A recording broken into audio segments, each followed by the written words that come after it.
I'm doing great. Y'all get started whenever you're ready. Here, hold on. You get it, okay? Hold on 1 second. Hold on. We have a lot more fun not going with that.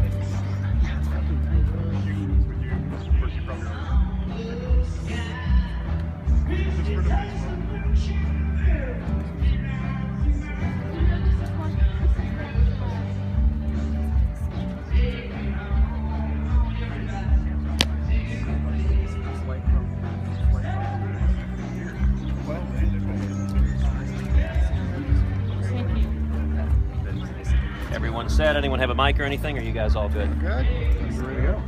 All right, what are you going to do to win votes in Nevada? Well, we are seeing an incredible grassroots team coming together all across the state of Nevada. The energy, the excitement we're seeing, it's electric. And I think the people of this great state, they're fed up. They're fed up with Washington. And they're fed up with politicians who say one thing and do another.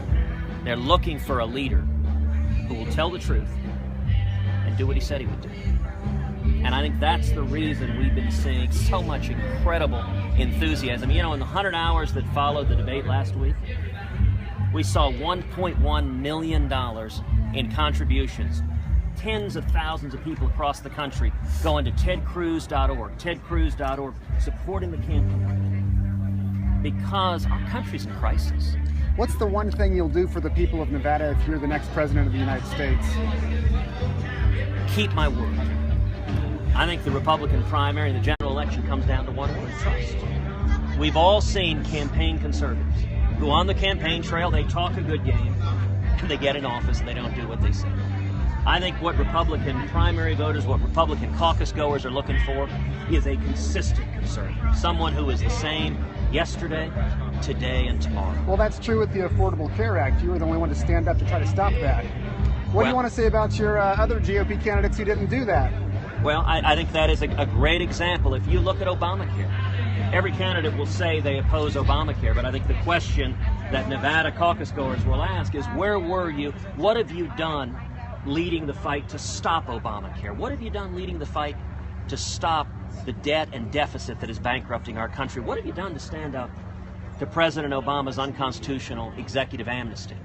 You know, one of the things that was striking about the debate stage in Cleveland, a majority of the candidates standing on that stage have previously supported amnesty. I've never supported amnesty. Indeed, I was proud to lead the fight against Chuck Schumer and Harry Reid's amnesty plan that was supported by a whole lot of Republicans, and yet I stood shoulder to shoulder with Jeff Sessions, fighting for the rule of law because amnesty is wrong. We need a consistent conservative.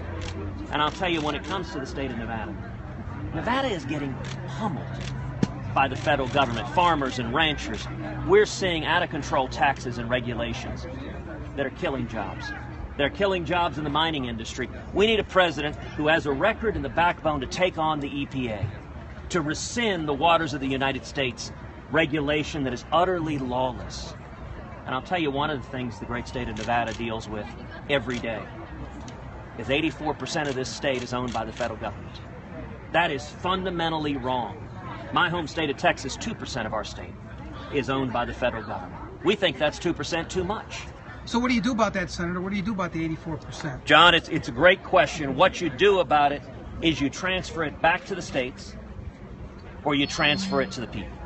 And I've been leading the fight in the United States Senate to reduce federal land holdings. I introduced an amendment last year to limit how much land the federal government can own in any one state. And indeed, I introduced legislation, the American Energy Renaissance Act. It's the most comprehensive, the broadest legislation to create jobs and allow the private sector to keep developing our incredible energy resources. It would give the states the authority to approve any and all development on federal land within their borders. It would shift power out of Washington and back to the states. You know, it's really quite striking. If you compare land under control of the federal government receives about 75 cents for every dollar they spend in terms of revenues, in terms of development. So we lose about 25% of federal money spent on federal land. In contrast, the states, when they have control of the land, they earn about $15 for every dollar they spend. I trust the state of Nevada and the people of Nevada And if I'm elected president, you will have never seen a president who is a stronger advocate of the 10th Amendment, of limiting the federal government, of getting back to the Constitution, and protecting the freedom, the Bill of Rights of every single Senator, American. isn't that Are you concerned that Senator Heller's endorsement of Jeb Bush diminishes your presence here? Dean Heller's a good man. He's a good friend. You know, listen, it should not surprise anyone that Jeb Bush is going to clean up in endorsements from Washington politicians. If you're looking for a candidate who's not going to change Washington, who's going to continue Washington in the same basic direction, if you're looking for the candidate of the status quo, I ain't your guy.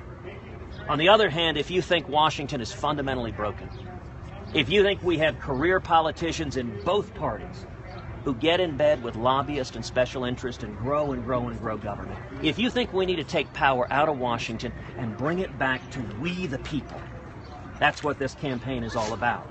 And I'll note there's a reason why out of 17 Republican candidates, our campaign raised more hard money than any other campaign. In the first fundraising report that came out, we raised $14.3 million. Jeb Bush raised $11.4. Now, you might ask, how on earth did the insurgent constitutional conservative campaign outraise the establishment campaign? Well, the answer is our $14.3 million came from over 175,000 contributions from all over the country. We have donors in 55% of the zip codes of America. The average contribution was $68. What we're seeing is courageous conservatives across this country rising up because they recognize Washington is broken. And we don't need to nominate a candidate to manage Washington. We don't need to nominate a candidate to manage the decline of this nation, to continue stripping away our God-given liberties. Instead, we need a candidate with the courage to take on the Washington cartel. You know, I've got a new book that came out about a month ago called A Time for Truth. And in the book, A Time for Truth, I describe the Washington cartel. Career politicians in both parties who get in bed with special interests and lobbyists and grow and grow and grow government. Everyone is frustrated right now because as conservatives, we keep winning elections. And then the people we nominate don't do what they said they would do. Right now we have in Washington what I call the McConnell-Reed leadership team, where together leadership of both parties join arm in arm in trying to grow government, trying to increase our debt, trying to expand corporate welfare and cronyism. Enough is enough. Senator, I just want to do a follow-up on the lands question. Yeah. Since you say you'll do exactly what you're going to do, you're going to do exactly what you say. So you say you're going to return all this land. That's an unfunded mandate unless you give us a way to take care of that. Where's the money going to come from for us to take care of that land? Well, John, respectfully, and you and I did a great interview yesterday, and you noted that on Could some you say questions, that again? You and I did a great interview yesterday, and it's a very good question. But you noted before the interview, you laughed and said, I recognize you're going to challenge some of the premises.